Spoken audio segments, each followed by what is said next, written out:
Yeah, I regret buying this. Now, Boss is a good company, and I have a lot of equipment that they've made, and it's all great equipment.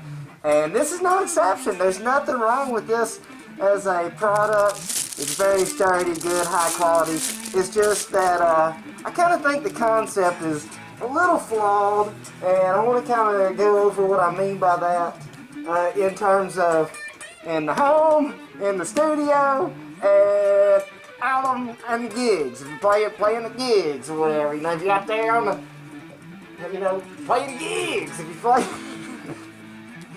playing gigs. Are you getting tired of me repeating that? Playing gigs. Because that's what this thing is all about, repeating shit over and over again. But alright, let me calm down.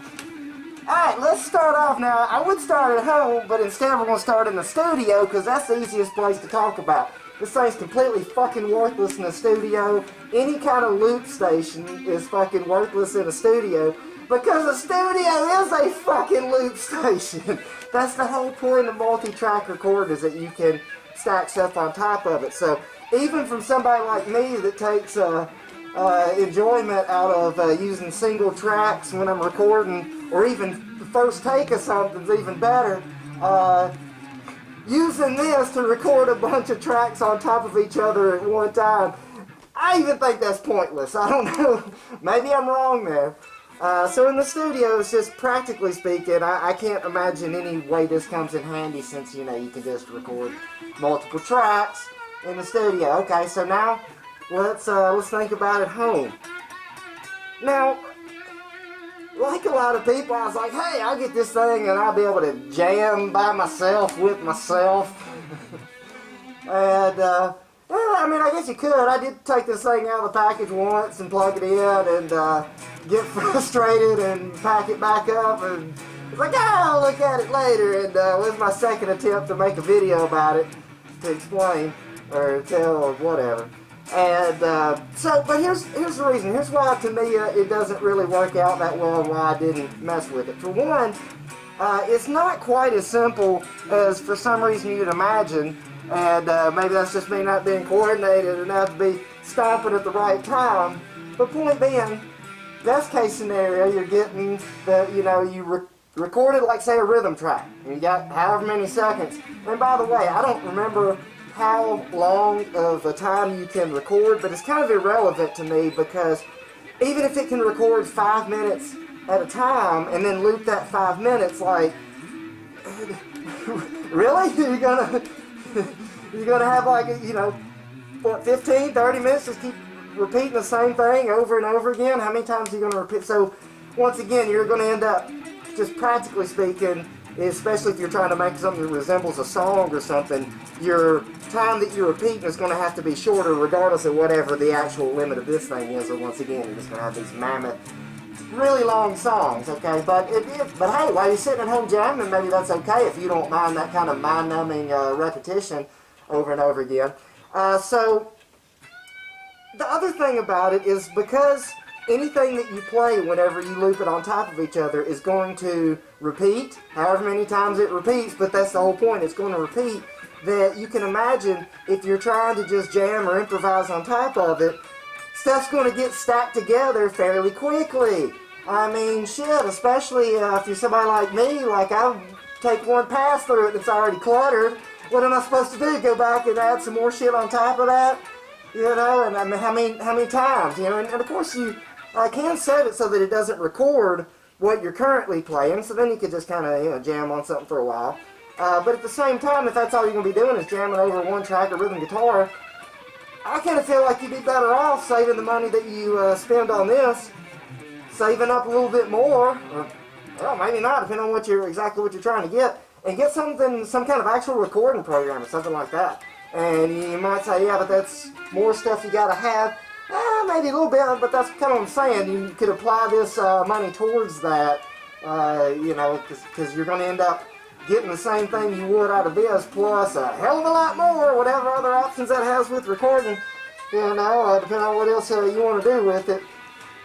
So, at home, realistically speaking, the only thing I can really come up with that this is good for is that to record a rhythm track of however long length and then let it play over and over and over again while you play along with it. And I think, especially in this day and age, or you can just hear any song you want on the internet, it's probably more fun to play along with other songs. Or just do something, you know, like say take it a step further and actually record your own stuff and have the option of, after you have a riff, playing another fucking riff afterward instead of the same thing over and over and over again. You know, that's what you can do when you're recording with, I don't know, anything else other than some kind of loop station, this or any other brand. This one's just as good as any brand, I'm sure. I'm just saying.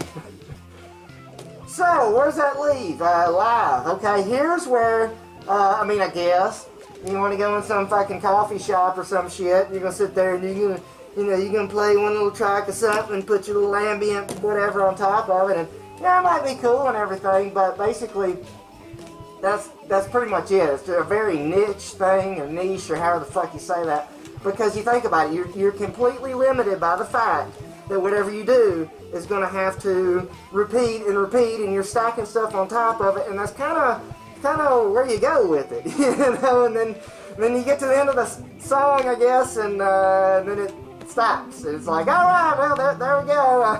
Do you like how I put that thing on top of that other thing, on top of that other thing? And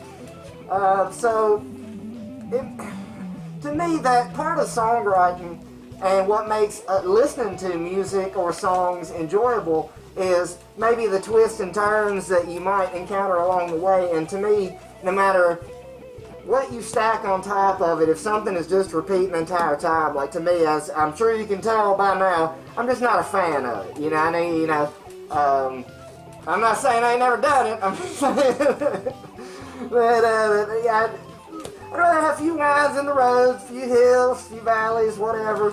And so, the thing about buying one of these, it's a high quality one of these, but just, you might want to consider whether or not you're really going to use it, because like me personally, I'd rather put this money towards something else. Just because of the concept itself, because I sure as hell ain't going to be out somewhere playing it live anywhere, because you'd probably just be doing it as a solo thing, because I mean, if you've got an actual band, I can't really imagine why you'd be doing something like this.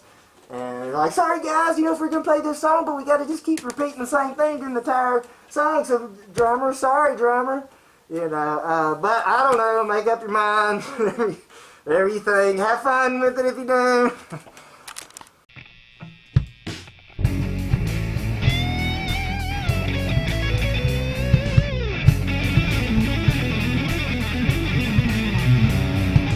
Time is flowing backward to a life without a care.